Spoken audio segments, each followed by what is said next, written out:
Hello, everybody, and welcome to another Sphera live event. Tonight, I'm very happy to have with me two wonderful speakers and one equally wonderful interviewer. And we're going to be screening a never-before-seen video from the Sphera project. And it is on the theme of migration. And let's watch it. Hello, my name is Omar. I'm a research fellow in neuroscience. I am from Morocco. Last week, I became an Irish citizen. Omar! After I studied in Morocco, I moved to France where I did actually my PhD.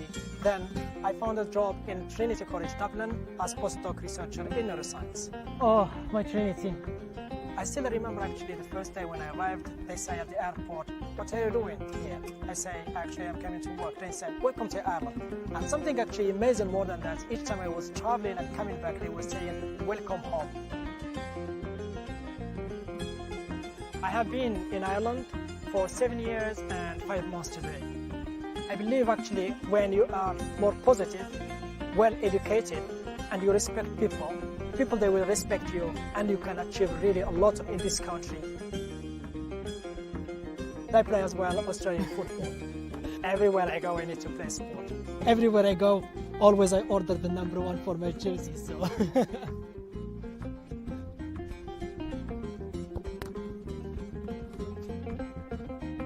I work leading the international collaboration between Morocco and Ireland, specifically Trinity College and University Mohammed V.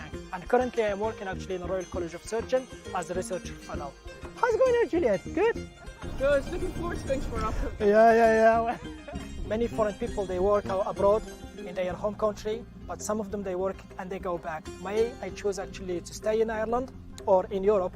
I believe that I can do more work for my country from Ireland than if I am there, because I believe I can actually expand my expertise and bring actually more students to Ireland. Before actually getting citizenship, I wasn't actually European, but now I can say I am Europe. Yes, describe Ireland. Ooh. The home, the welcoming, the friendly country, but also the cold winter, the cold country as well. Bring your coat. I am Moroccan, but as well I am an Irish.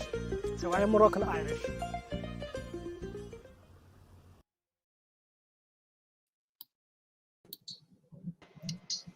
Great. There we are. Yeah. Welcome back, guys. Thank you for joining us, Luke, Omar. We just watched this little, video, which I think is super fun, and I've watched it 5, 6, 7 times already, and it still surprises me because of the visual combination and the music in the background. And Omar, your story is so interesting, and I don't really know who to start with, so I'm just gonna start asking random questions. Feel free to interrupt me. This is a very informal kind of meetup, and I would like to have a conversation, of course. Maybe let's start with, how do you know each other, and how did this video come to be? Where did you meet for the first time? Well, the first time we met was, I think, actually for the shoot. So when I was contacted about this project, I was brainstorming with a mutual friend of ours who's actually my housemate, Noah. So then first suggestion Noah had was the fact that he had just attended Omar's naturalization ceremony, and just saying, Omar would be great for it because he's very enthusiastic and has a very interesting sort of story. So we organized it very quickly. So I just had a Zoom call with Omar to sort of chat about the idea, and we just sort of got straight to it, worked out whenever he'd be around next, and just basically went straight to filming. And I knew from the conversation the sort of rough idea, sort of structure of what the film would take.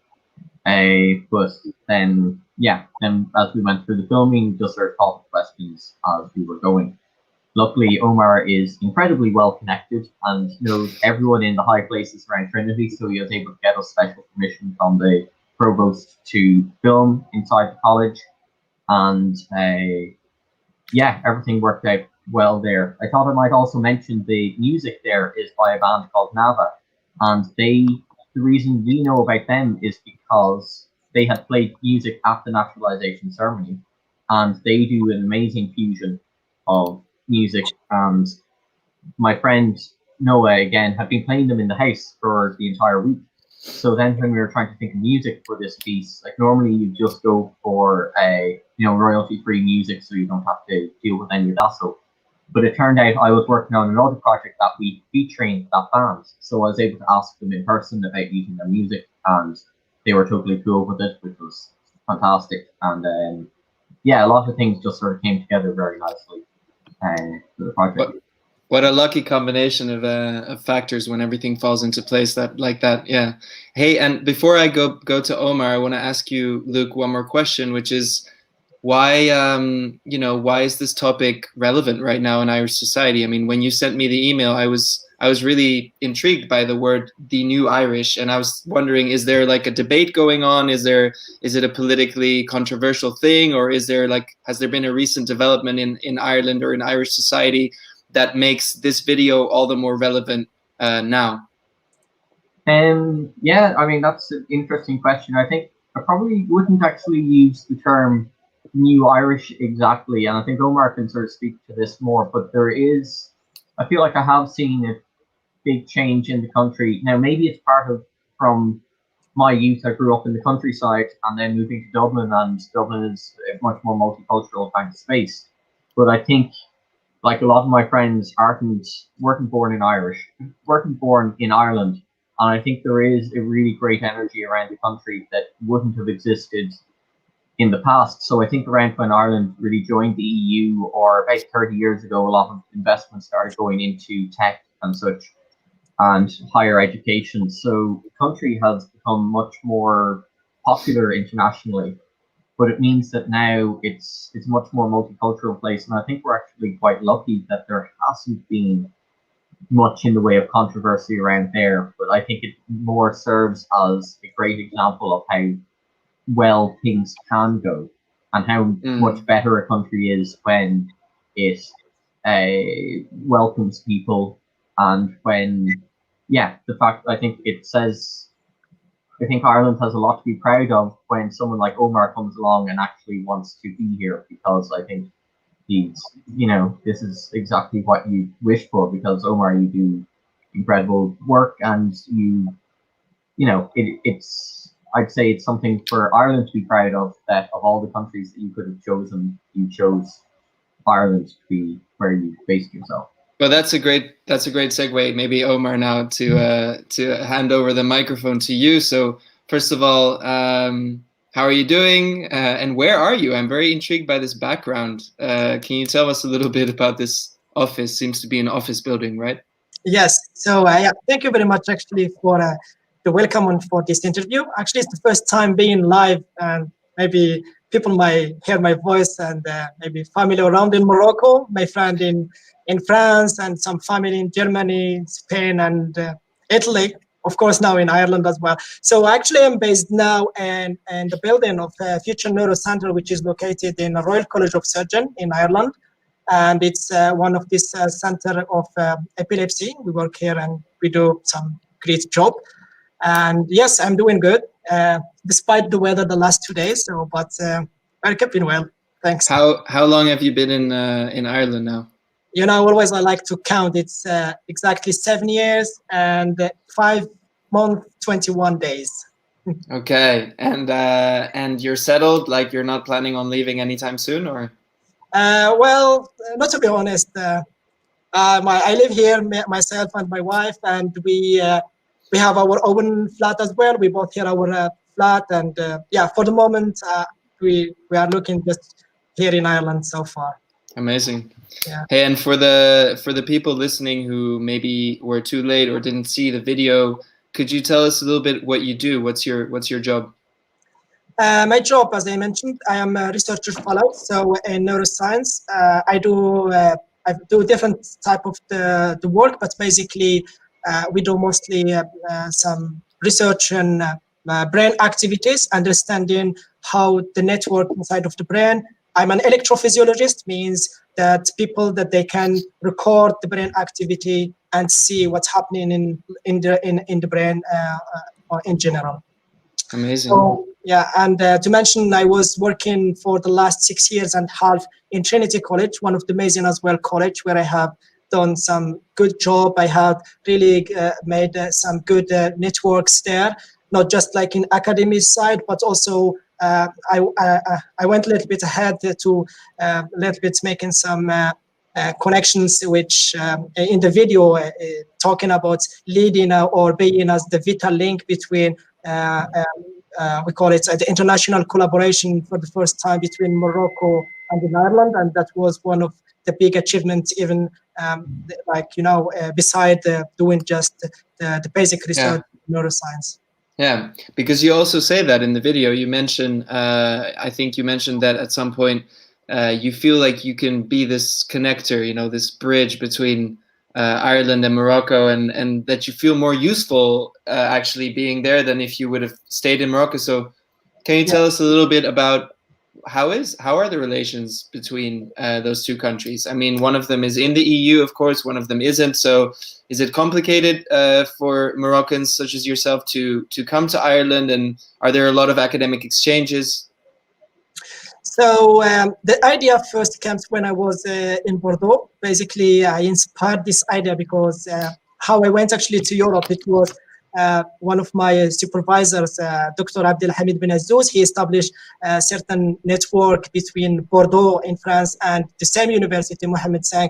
And one of the things as soon as I arrived here, I said, like, I would like actually now to bring maybe some Moroccan, to come to Trinity College, because our lead is from Morocco. We go mostly to Europe, not to Ireland. Even Ireland is well, of course, in Europe, but we go mostly to France or Belgium, Germany.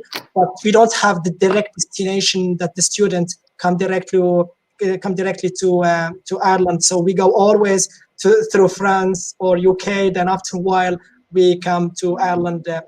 We have few percentage direct people comes through here. Then the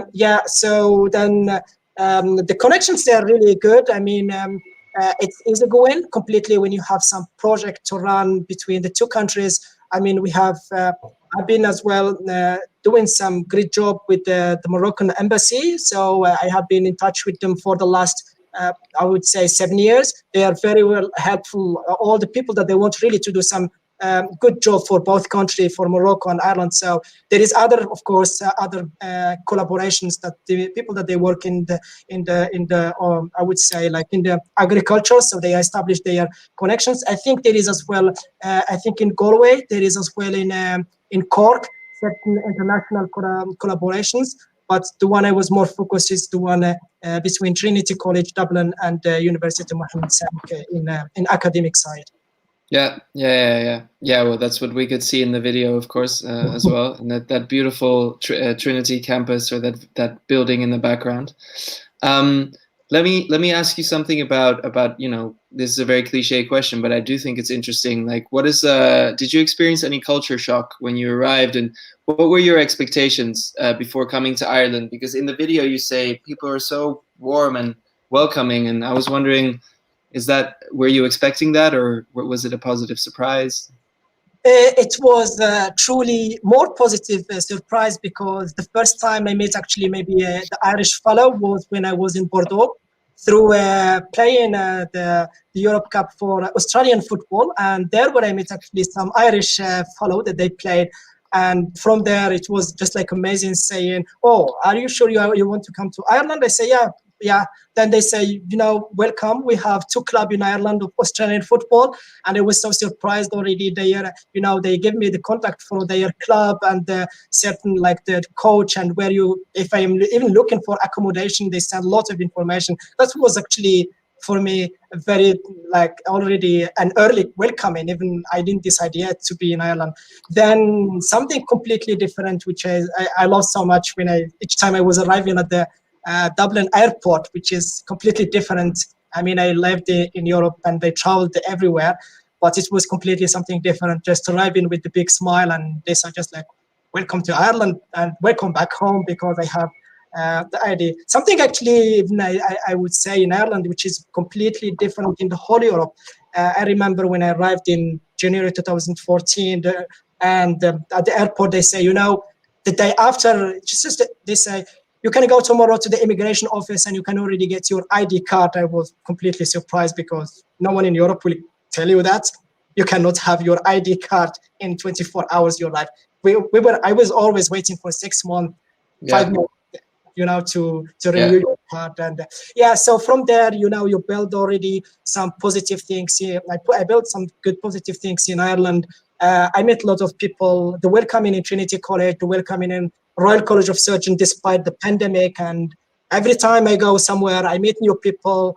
It's really lovely. I visited different countryside with either my friend to their families. There was always really the welcoming. And it's something we have maybe similar in Morocco. If you go to Morocco, you will be hosted for free everywhere for 3 days. It's amazing host as well. So something maybe it's common for us. The north and the south meeting each other. That's amazing. Okay, well, that's really nice of you to share your personal story with us. And I think maybe also to Luke, I was wondering, there might be some journalists here in the meetup or people who are interested in video production, content production. Could you take us maybe through what was it like to make this video? What was challenging about it? Was it easy? Was it fun? And just take us through how you go about planning a video like this and how you get from A to the end product. Sure. So I think that was one of the things that was sort of interesting for me for this project, because I'm generally used to working on let's say projects with much longer, like a lot of documentaries I've done have been done over months. And this was done over the course of a couple of days. So I was trying to be very careful in how I planned things out so that I wouldn't end up getting bogged down within things. So that meant basically the more planning you can do at the start, the better. So it started with, coming up with the idea, which was basically just asking my housemate saying, hey, I need an idea. And he was able to help out straight away. And then the next phase was then chatting to Omar to hear his story and work out what the structure of the film could be, which in the end was trying to basically follow from beginning to end how he got from his first sort of leaving Morocco and traveling through Europe and then ending up where he was when we filmed, which was 1 week after becoming an Irish citizen. So I knew that was the rough structure. We had planned out actually quite a few different locations that we might film in, but then it turned out that Trinity kind of had everything we needed, and we did do a second day of filming outside the Royal College of Surgeons and inside St. Stephen's Green, but that was only a tiny bit of the footage used. So we first met up at the Sphera, which is just a large metal spike sticking up in the middle of Dublin City, and I filmed some shots there. And then once we got into Trinity, we knew it was easier to record audio. So for my camera, I just had a microphone attached to Omar that was recording sound going directly into my microphone, into my camera. And we were able to, because I knew I had about 8 sort of questions I wanted to cover or topics, and we just kept sort of going through them again and again until I knew that we had a clear tape that covered each of those topics. And then when I came home that day, I knew that we'd only have the next afternoon to do pickups if we needed to. So I basically spent the evening and a certain section of the night going through the footage we'd recorded and basically making a rough cut of it. And then afterwards adding on the B-roll, which is basically shots of Omar smiling and looking beautiful around Dublin. I really like the detail of, I'm surprised that you dressed up in the sports kit and that you kick the ball in the air. I think that adds a really fun element to the video. Yeah. That was all Omar. The idea and everything. That's great. Yeah, I think it adds some color. So much. Yeah. Yeah, exactly. And Omar, like you see a small bit of him sort of saying hello to people around Trinity. That was constant. So it kept bumping into old friends and kept bumping into different colleagues. So there's a lot of bits where, there was a lot of that kind of thing going on. And then the editing, I guess, was relatively quick because I knew we had what we needed. And then things were really tied together by the music, which was, I think I was saying, from the band Nava, who are fantastic, and luckily I was able to meet them in person, so we were able to chat about getting permission to use the song. They were, yeah, totally whatever you want as long as you credit us, which was lovely of them. And then that's been pretty much it. Then it was just coordinating with you guys on notes on the edit, and then sorting out the subtitles and different notes there. And then now we're here. Well, thank you, fantastic, Luke. Well, I think we can all be very happy with the results. In the meantime, I'm getting some comments, so I'm just gonna read one of them out because one of them is a question, one of them isn't. Oh, well, let's go with the question first. Omar, in the video, you mentioned that you feel more useful for your home country working from Ireland. Could you elaborate on that? From Alex Ritchie, who is actually the editor-in-chief of Sphera. So really nice that you're here, Alex. And yeah. Yeah, hi Alex. Yes, thanks for the comments. As I mentioned, you may see, I didn't maybe say in detail because after establishing, for example, this international collaboration between Morocco and Ireland, I got actually the privilege to supervise the first Moroccan student that she came. And she was, the collaboration was really useful. She came to Trinity College, where she did her master degree research project, which I supervised with my colleague, Dr. Oliviero Gobo and Darren. And after actually her achievement, we went completely, all of us, with the provost and vice provost and my colleague from Trinity, we went back to Morocco and we established actually more collaborations. So my colleague from biochemistry, they already met their colleague in biochemistry in Morocco. Another colleague from Stephen, which is assistant professor in Trinity, he met his colleague in Morocco and they established a new collaboration between physics department and of course the most important, the provost of Trinity College, Patrick, he met as well the president of the University of Morocco, which they discuss further collaborations. So it's not completely just bringing only the students, but actually making it even abroad, not just like in neuroscience. So we establish biochemistry, immunology, and we established as well physics, but also other. And also something is amazing because it was the first time as well, the Irish student, they went to Morocco to study there, and it happened as well last year, despite the pandemic, and they had actually very welcoming, all of them in Morocco. They got really very good accommodations, and all the Moroccan from there, they were completely sending for us their feedback, and they were so happy. So actually both countries, it was win-win, not just from myself on that side. So, and also to mention, only recently there is an Irish embassy has been established only recently in Morocco. So there was, in fact, of course, other diplomatics going on, but one thing has been added plus is this type of the collaborations in Morocco. Amazing. It's great to see, that these exchanges are still taking place in academia, and despite some recent trends, not too far away from Ireland, I would say, where things are getting a bit more complicated in that domain. Then there's Daniel Giffney, who says, "Hey guys, lovely video. Fascinating to hear how it was made and the decision-making process." So not really a question, but more of a thumbs up. So thank you. Thanks from Daniel. Thanks, Daniel. Yeah. Daniel, actually, he was one of my students in 2000, if I believe, already 3-4 years ago, which I supervised. And he's currently actually working in Edinburgh on one of my laboratory lab in Edinburgh. So he's one of actually my good students as well. So I'm happy that he's doing good achievements and good progress in his academia side as well. Amazing. Well, that's great to hear. Well, if there are no more questions from the audience, I also don't really have much else to ask. I want to thank you both for being here. I want to thank you, Omar, for sharing your personal story, your journey, which is actually quite inspiring and uplifting. I think it's safe to say for everybody watching it. And Luke, of course, thank you for your work. Thank you for delivering very quickly such a good video, such under high pressure. I know I didn't give you much time, and I know we had a little technical slip up with the subtitles, but in the end everything worked out, which is obviously the best case scenario. Just a few words about Sphera. You know, Sphera is a recent initiative by 10 independent media. They are based in many different European countries. Basically, we are video journalism. We have channels on YouTube, on TikTok, on Twitter, on Instagram.